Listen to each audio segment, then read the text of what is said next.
Master के class में पहुंचे।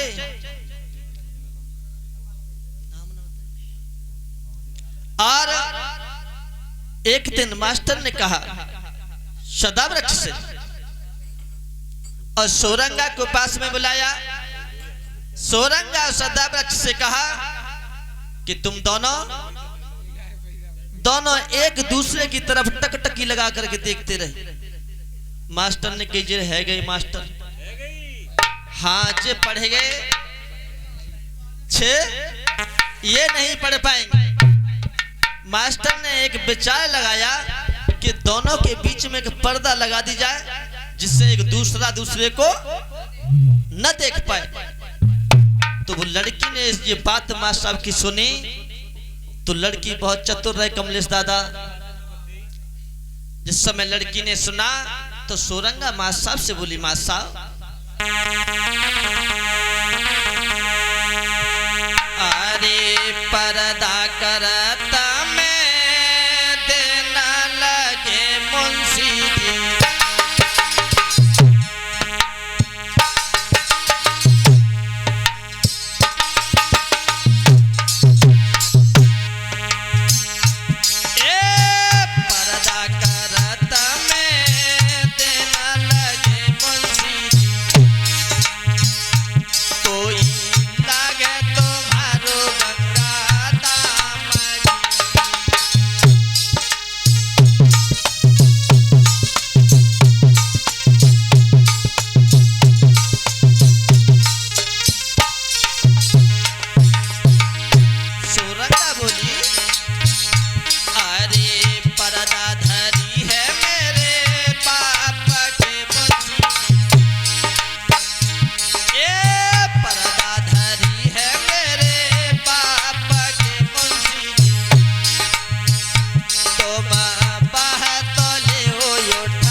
पर्दा बनवाओगे तो इसमें टाइम लगेगा और साथ ही साथ तुम्हारा पैसा खर्च होगा।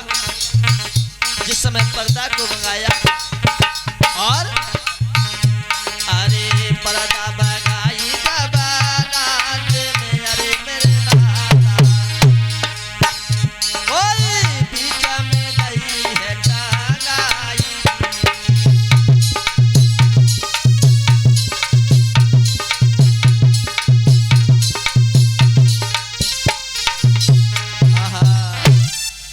जिस समय पर्दा को मंगाया और दोनों के बीच में टांग दिया, और जिस समय पर्दा को टांगा तो भगवान की दुआ से उस पर्दा में और नेक सूरा को सब दिखाई दो। सदावृक्ष बाई से आंखें लगा ली, टकटकी लगा के देखत रहे। और तब अरे तब नाही लली निहारी,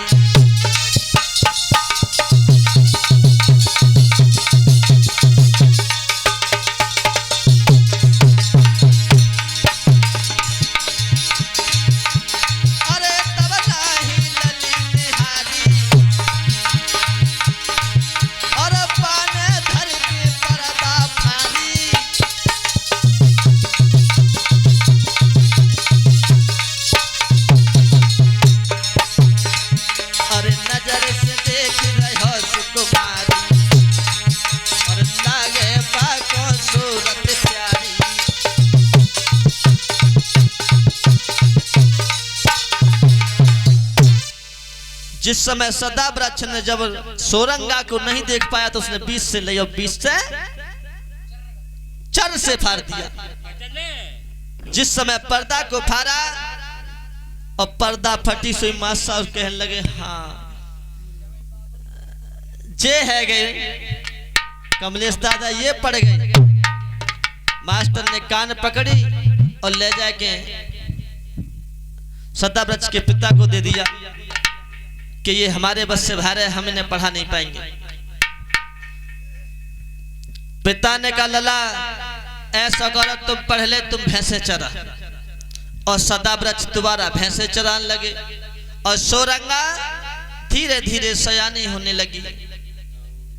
जब सयानी हुई पिता ने सोरंगा का रिश्ता तय कर दिया। जिस समय तय कर दिया सदाव्रत ने देखी कि आज सोरंगा बहुत दिन हो गए आज मिली नहीं, तो जहां पद्मा सेठ का घर था सदाव्रत उस जगह पहुंचे और पीछे घूमने लगे। सोरंगा जो थी ऊपर छत पर अपने केसों को सुखा रही थी।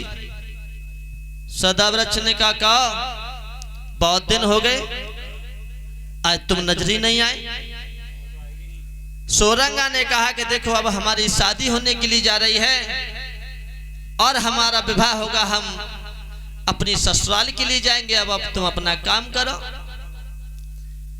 लेकिन सदाव्रत ने कहा ऐसे नहीं।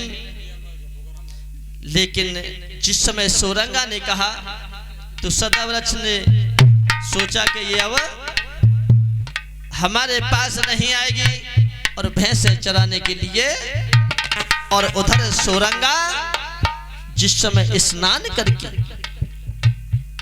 अपने केसों को सुखाने लगी और जो नौल का हार पहनी थी उसने खुटी पर टांग दिया और केसों को सुखाने लगी। कैसे?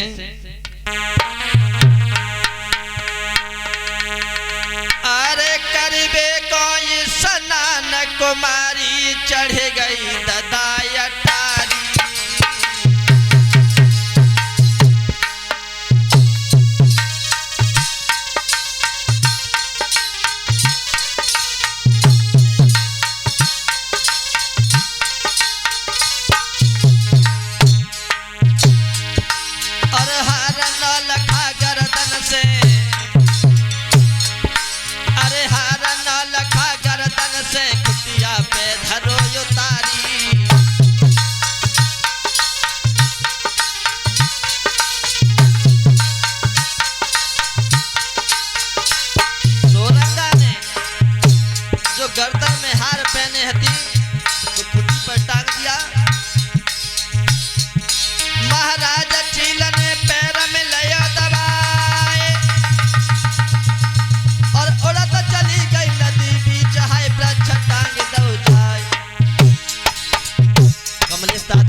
बिटिया पीछे पीछे भाजी कहानी दूजी नहीं बनी।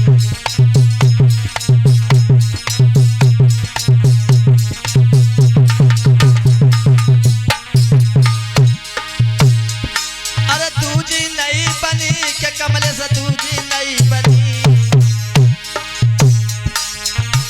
कि बिटिया पीछे पीछे भाजी कहानी दूजी नहीं बनी।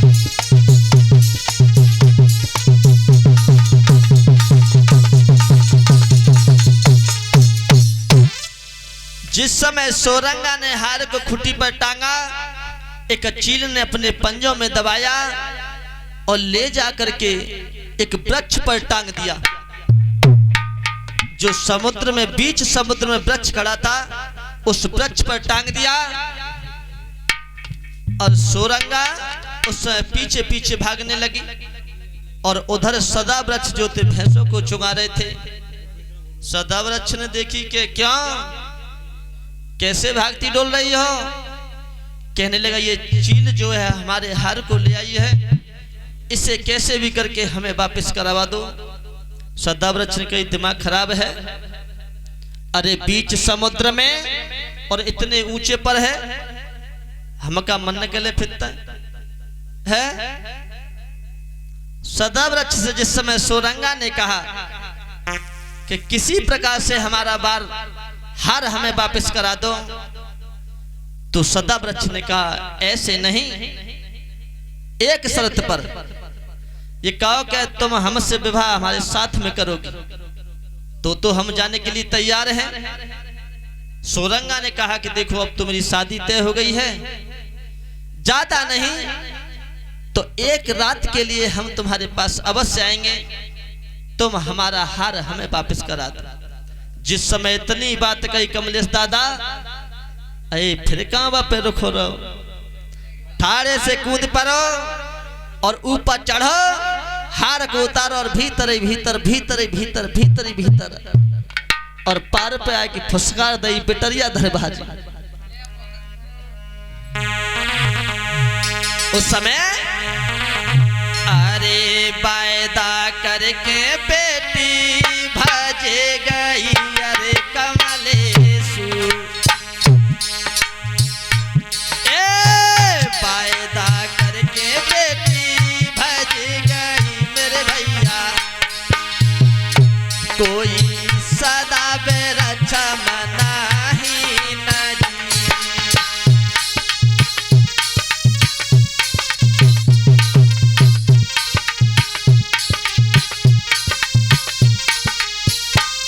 सदा वृक्ष से वादा कर गई कि ज्यादा नहीं तो एक रात के लिए तुमसे अवश्य मिलेंगे।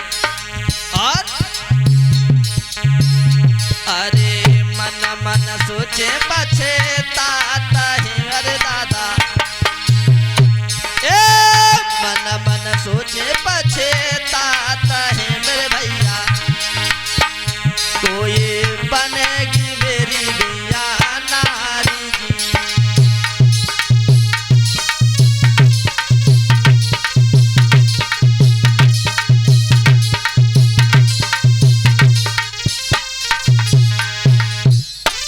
सदा वृक्ष से वादा कर दिया, ज्यादा नहीं तो एक रात तुम्हारे पास अवश्य आएगा। जब हार को दिया और जिस समय बीतने लगा, उस लड़की का विवाह हुआ, शादी जिस समय होकर के चलने लगी, सदा वृक्ष दोबारा से पास में आए, कहने लगी अब तो हमारी शादी हो गई है, ऐसा करो जिस रास्ता से हम जाएं तुम उस रास्ता पर एक मढ़ैया छालो, हम उसी मढ़ैया में आपसे मिलकर के अवश्य जाएं। ये सोरंगा ने कहा था सदा वृक्ष से। अब सदा वृक्ष भाजे, हसिया मिलो तो मिलो ने वैसे ही पते नोच नाच के और बिन्ने एक सुंदर सी मढ़ैया बना ली और वहां में रहने लगे। और पास में एक तोता लटकाए लो। जिस समय तोता लटकाया उस लड़की की विदा हुई, पालकी में बैठ करके चली तो एक सुंदर सी मढ़ैया देखी, कहने लगी होए ना होए जय मढ़ैया है। तो अपने कहारों से कहने लगी है, भैया कहारो तुम ऐसा करो थोड़ी देर यहां रखो और इस मठिया में एक देवी का मंदिर है, मैं उस देवी के दर्शन करके अभी आती हूं। और क्या बोली है,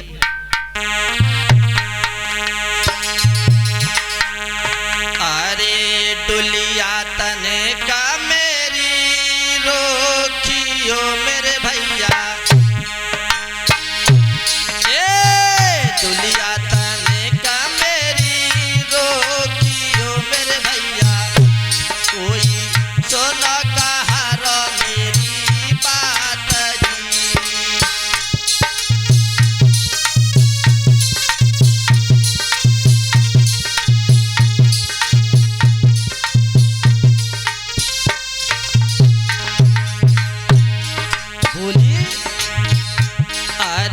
ससुरे तब हम चाले हैं मेरे भैया, ससुरे तब हम चाले हैं मेरे भैया, कोई देवी पूज के आई जी।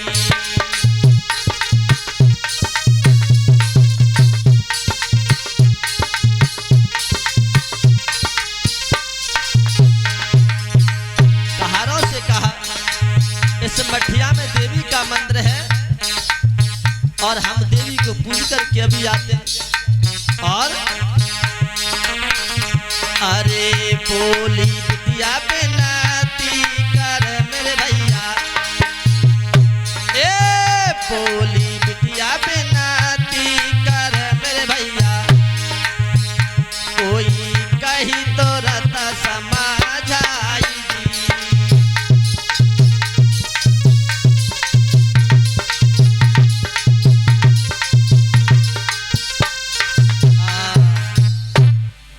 जिस समय कहारों से कहा कि भैया इस मट्ठी में देवी का मंदिर है और हम उनके दर्शन कर रहे हैं, तुम्हारे पास अतशीघ्र लौट करके अभी आते हैं। कहार ने कही दर्शन में हम काय के लिए बाधा बने जा। और पहुंची तो देखी इंतजार करते करते वे मोदू सोए गए, उन्हें ना सोते। हाँ, और सोरंगा खड़ी रही न तो उन्हें जगा और वो जगे ना। जिस समय नहीं जगे तो तोता को जिस समय पास में खड़ा हुआ देखा पिंजरा, तो तोता से सोरंगा बोली, भैया तोता अगर ये मौदू जग जाते जिनते कह दियो। और बोली, अरे याद जा मेरी बना कर भैया। सोरंगा बोली, अरे याद जा मेरी बना करे। और तोता कोई इनको जा दियो रे बताई।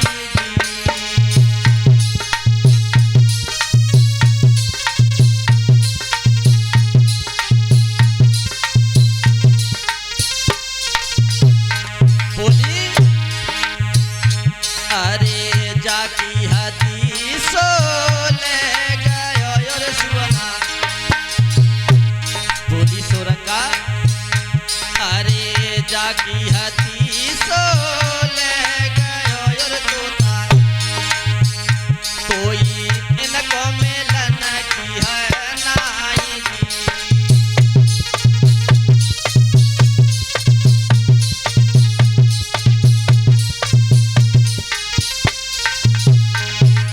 और अरे तासे माने मेरी बात कोयर तोता कोई घर में बैठे मना मारी।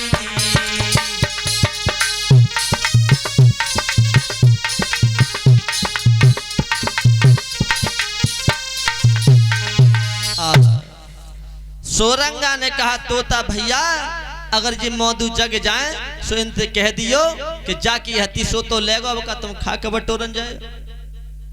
और वह लड़की ने एक कर्म और किया कमलेश दादा, अपनी जो आंखों से कजरा छुटायो और उनके हाथ पे लिखी थी धारा नगर। वह लड़की का विवाह हुआ था उस नगरी में, धारा नगरी। जिस समय लिख दी और चली गई, कहारों से कहा चलो भैया हम दर्शन करे आए। और जिस समय अब विन की आंख खुली, सदा वृक्ष की जिस समय आंख खुली और सोचने लगो न कहां है कहां, जो हाथ पर नजर गई अब तो ठाड़े बैठे चैन ना चा। ये बीमारी ऐसी है, इंसान को चैन नहीं है। और आजकल तो भैया चैन किसी को नहीं है। कोई तन दुखी, कोई मन दुखी, कोई धन बन रहता उदास, और थोड़े थोड़े सब दुखी और सुखी के केवल भगवान के भजन कर रहा है वही सुखी है, बाकी कोई सुखी नहीं है, सब दुखी हैं। सदा वृक्ष ने देखा और जिस समय भाजन लगे तोता कहने लग जा, अरे रुखो रुखो रे आबा तुम सुनो मेरे भैया। ए रुखो रुखो रे आबा तुम सुनो मेरे भैया, कोई सुनियो मेरी तुम बात जी।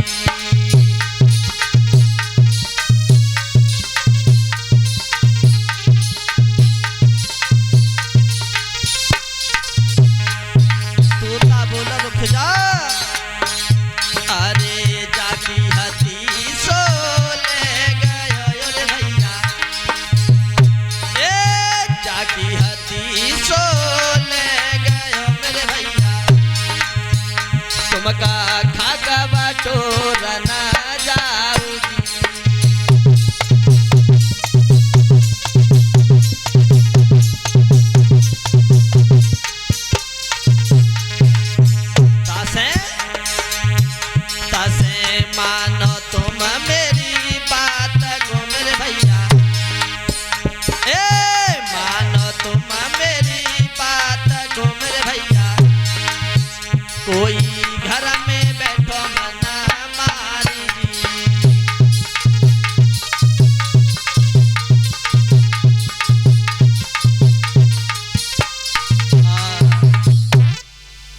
जिस समय तोता ने कहा रुक जा, अब कहां जा रहे जाकी हती सो तो ले गो, अब का खाक बटोर जाए तासे हमारी बात माना, चुप्पा नहीं धरे रहो। जिसकी हती सो तो ले गया, अब तुम्हें मिलने वाली नहीं है। जिस समय सोरंगा की याद करके सदाव्रत और बड़ी बुरी तरीका से और सोच में पड़ा है कमलेश दादा। चौके जी बीमारी ऐसी है भैया, अरे है प्रेम बुरी जंजीर